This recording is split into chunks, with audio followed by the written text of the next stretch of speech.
Our story is about a girl named Iris.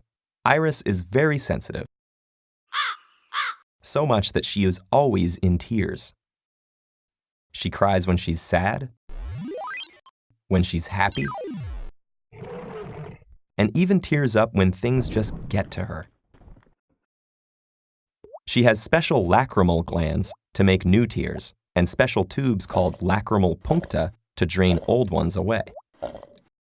And she cries so much that she goes through 10 ounces of tears per day, 30 gallons a year.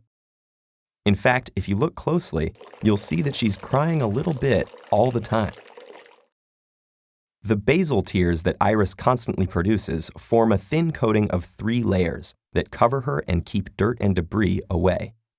Right next to Iris is the mucus layer, which keeps the whole thing fastened to her. On top of it is the aqueous layer, which keeps Iris hydrated, repels invasive bacteria, and protects her skin, or cornea, from damage. And finally, there is the lipid layer, an oily outer film that keeps the surface smooth for Iris to see through and prevents the other layers from evaporating. Normally, Iris goes about her day without really noticing the basal tears doing their thing. That's kind of their whole point. But one day, she meets a girl named Onion. Iris is immediately smitten.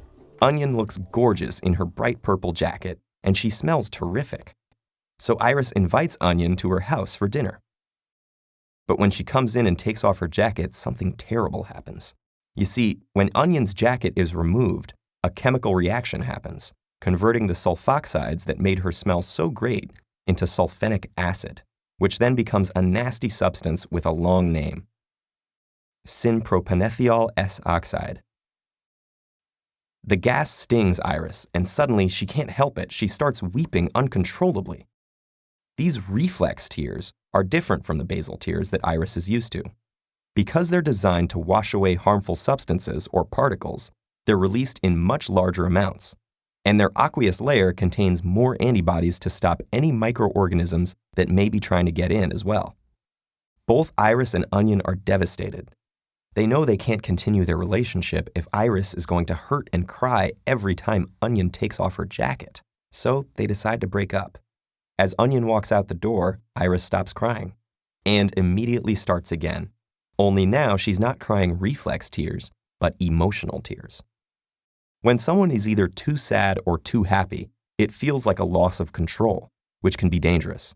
So emotional tears are sent in to stabilize the mood as quickly as possible, along with other physical reactions such as an increased heart rate and slower breathing. But scientists still aren't sure exactly how or why the tears themselves are helpful.